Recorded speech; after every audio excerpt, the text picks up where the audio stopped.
Assalamu alaikum. This is Abdurrauf. Welcome again our YouTube channel Guru of MCQs. अॼु असां सिंधी जा most important MCQs आहिनि SSTS जे लाइ त उहे फेमस असांजा जेके बुक्स आहिनि डिफरेंट नावल जा ड्रामनि जा कहाणियुनि जा त उन मुख़्तलिफ़ ऑथरनि जेके लिखिया आहिनि त उन जे बारे में असां अॼु पढ़ंदासीं। मोस्ट इम्पॉर्टेंट MCQs आहिनि FR SSTS जे लाइ। त अॼु जो असांजो पहिरियों सुवालु आहे त सिंधी अदब जी मुख़्तसिर तारीख़ जो लेखक जेको आहे मुसनिफ़ जेको आहे उहो आहे डॉक्टर अब्दुल जब्बार जोणीजो साहबु। ॿियों सुवालु असांजो इम्पॉर्टेंट आहे सिंधी ॿोली जो जेको लेखक आहे मुसनिफ़ आहे उहो आहे मेमण सिराजुल हक़ साहबु जंहिं 1964 में इहो किताबु लिखियो। ॿियो आहे सिंधी ॿोली जो पिणु बुनियादु जेको आहे किताबु जेको आहे उनजो मुसनिफ़ जेको आहे डॉक्टर ग़ुलाम अली अलाना साहबु आहे।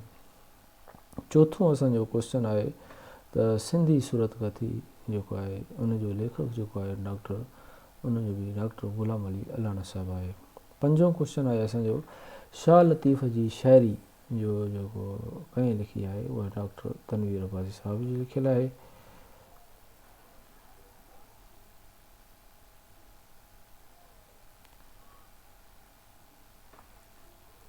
छहों क्वेश्चन असांजो आहे त कलियाते सांघी जेको उनजो मुसनिफ़ डॉक्टर नबी बख़्श बलोच साहबु आहे।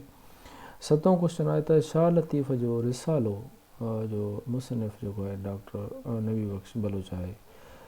अठों क्वेश्चन आहे त क़ाज़ी कादन जो कलाम जेको आहे उहो बि डॉक्टर नबी बख़्श बलोच साहबु लिखियो आहे।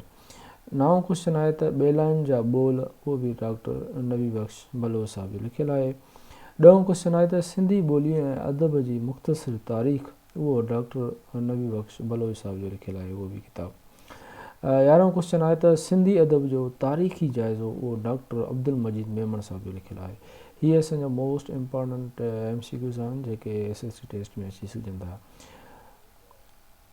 असांजो 12हों क्वेश्चन आहे त शाह करीम जो कलाम त उनजो जेको ऑथर आहे डॉक्टर अब्दुल मजीद मेमण साहबु आहे। क्वेश्चन नंबर 13 आहे त रिसालो सचल सरमस्त उहो उस्मान अली अंसारी साहब जो लिखियो आहे। क्वेश्चन नंबर असांजो 14 आहे सिंध जी अदबी तारीख़ मोहम्मद सिद्दीक़ मेमण साहब जो लिखियलु आहे। क्वेश्चन नंबर 15 वेशी जीवत जा निशान मोहम्मद इब्राहिम जोयो साहब लिखियो आहे। क्वेश्चन नंबर 16 पैगाम लतीफ़ GM सैयद साहब लिखियलु आहे।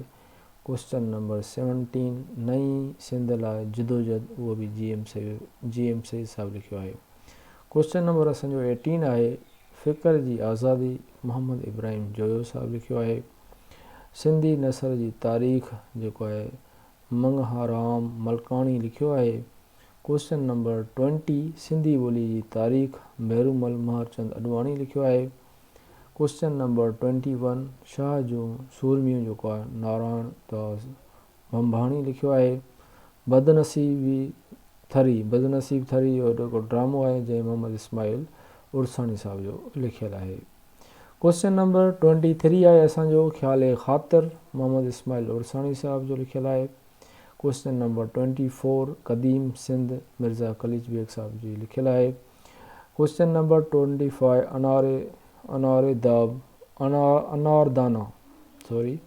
अनारदाना जेको आहे प्रोफेसर मलकाणी साहब जो लिखियलु आहे। क्वेश्चन नंबर 26 सिंध जा हुनर प्रोफेसर मलकाणी साहब जो लिखियलु आहे। क्वेश्चन नंबर असांजो 27 आहे बेकस जो असुलु नालो जेको हुयो मोहम्मद मोहसिन हो इहो बि इम्पॉर्टेंट क्वेश्चन आहे। उस्मान सांगी काफ़ियूं गज़ल ऐं बेत चया। क्वेश्चन नंबर 29 डॉक्टर दाऊद पोटो डॉक्टर गुरबख्शानी जो शागिर्दु हुयो। क्वेश्चन नंबर 30 डॉक्टर दाऊद पोटो जा मशहूरु किताब शाह करीम जो कलाम अबियात सिंधी कलाम घरोड़ी चचनामो तारीख़ी मासूमी मुंहिंजी मुख़्तसिर कहाणी इहे 6 जेके इम्पॉर्टेंट बुक्स आहिनि त इहे डॉक्टर उमर दाऊद पोटे जा लिखियलु आहिनि। क्वेश्चन नंबर असांजो 31 आहे त लालचंद जा मशहूरु किताब जेके आहिनि शहाणो शाह सचल सुन्हारो सोन वरियूं दिलियूं ये लालचंद साहब जा किताब कुझु लिखियल आहिनि। क्वेश्चन नंबर असांजो 32 आहे त मिर्ज़ा कलीज बेग जी वालिद जो नालो मिर्ज़ा फरीदून बेग हुयो। क्वेश्चन नंबर 33 त मिर्ज़ा कलीज बेग सिंधी ज़बान जो पहिरियों नाविल निगार हो, जंहिं पहिरियों जेको आहे नाविल जेको आहे तबईज़ात नाविल दलाराम लिखियो। क्वेश्चन नंबर 34 आहे त मिर्ज़ा कलीज बेग जो पहिरियों तबईज़ात नाविल जेको आहे दलाराम आहे, जेको मां पहिरियां तव्हांखे ॿुधाए चुको आहियां। क्वेश्चन नंबर 35 आहे त लीला मजनू इहो ड्रामो आहे मिर्ज़ा कलीज बेग साहब जो, ऐं ज़ीनत बि जेको आहे मिर्ज़ा कलीज बेग साहब जो नाविल आहे। ख़लीफ़ो गुल मोहम्मद सिंधी ज़बान जो पहिरियों साहिब दीवान शाइर आहे। Question number 36। क्वेश्चन नंबर 37 आहे त लताइफ़ लतीफ़ी इहो बुक कंहिं लिखियो आहे, इहो मीर अब्दुल हुसैन सांगी साहब जो लिखियल आहे। क्वेश्चन नंबर 38 आहे त मीर अब्दुल हुसैन सांगी साहब टालपरनि जे दौर सां तालुक़ रखंदो हुयो। क्वेश्चन नंबर 39 आहे त सिंध जो पहिरियों तनक़ीद निगार अबुल हसन ॾहरी आहे।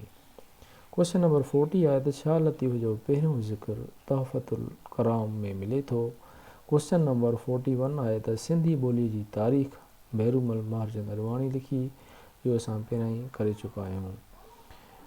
क्वेश्चन नंबर 42 तनक़ीद निगारी जी तारीख़ जो पहिरियों किताब अदबी असूल ग़ुलाम मोहम्मद शाहवाणी लिखियो। क्वेश्चन नंबर 43 आहे त सिंधी ॿोली ऐं अदब जी तारीख़ डॉक्टर नबी बख्श बलो साहब लिखियो आहे किताब। सिंधी ॿोली जो पिणु बुनियादु जेको आहे ग़ुलाम अली अलाना साहब लिखियो आहे, असां इहो पहिरियां करे चुका आहियूं। सिंधी नसर जी तारीख़ जेको आहे मंगहारा मलकाणी लिखी आहे। तनक़ीद जो तजज़ियो शेख अब्दुल रज़ाक राज़ साहब लिखियो आहे।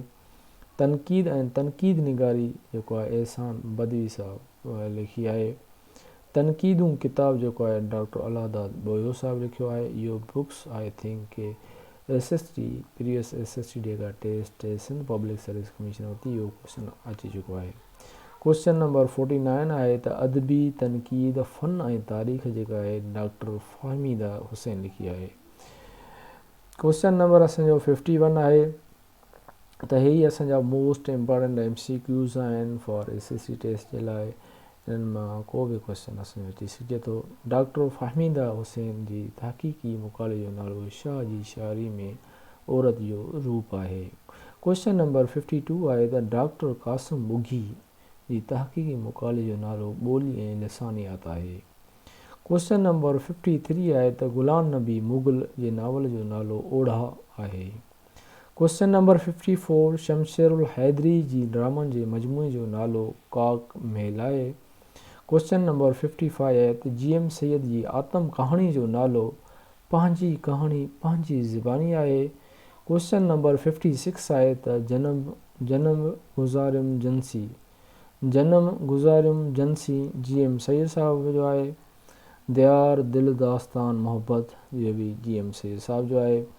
शेख हयात जी आतम कहाणी जो नालो किथे न पुछबो थक मुसाफ़िर, इहो इम्पॉर्टेंट MCQs आहे।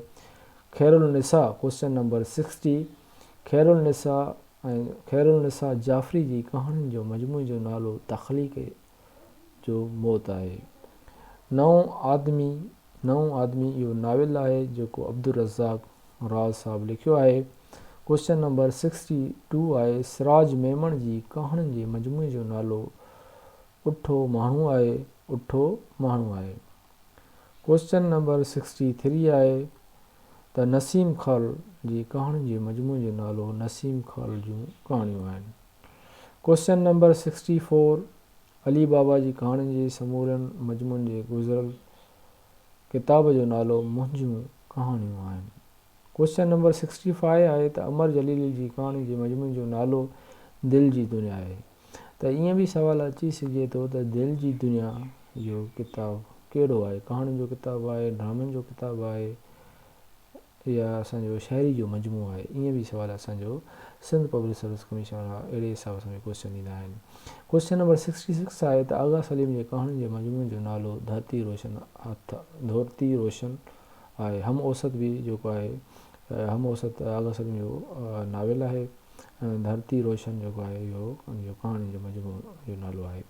क्वेश्चन नंबर 67 आहे त नजम अब्बासी कहाणी जे मजमूए जो नालो, नजम अब्बासी जी कहाणी जे मजमूए जो नालो तूफ़ान जी तमन्ना आहे।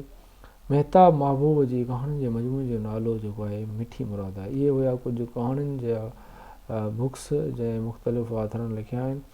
हाणे असां क्वेश्चन नंबर असांजो 69 आहे त पीर असामुद्दीन राशिदी जा कुझु किताब आहिनि त उहो असां पढ़ंदासीं।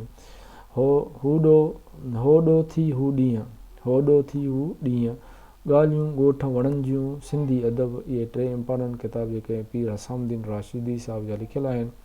उहे ॾींहं उहे शींहं, पीर अली मोहम्मद राशिदी। 70 क्वेश्चन इहो असांजो सिंध पब्लिक सर्विस कमीशन में अची चुको आहे। असांजो क्वेश्चन नंबर 71 आहे त नसीम ख़ाल जी कहाणी जे मजमूए जो नालो शबनम शबनम कविल कविल चोटियों दर। क्वेश्चन नंबर 72 आहे त आगा सलीम नावेल जेके लिखिया हम वसत, ऊंदाही, धोरती, रोशनत, इहे आगा सलीम जा नावेल आहिनि। इहे हुया असांजा मोस्टली 72 क्वेश्चन जेके असांजा SST टेस्ट जे हिसाब सां इम्पॉर्टेंट हुया। वधीक असां जेके आहिनि सिंधी जा जेके मोस्ट इम्पॉर्टेंट MCQs जेके लॻा त उहे असां वधीक लेक्चर अपलोड कंदासीं। Thank U very much.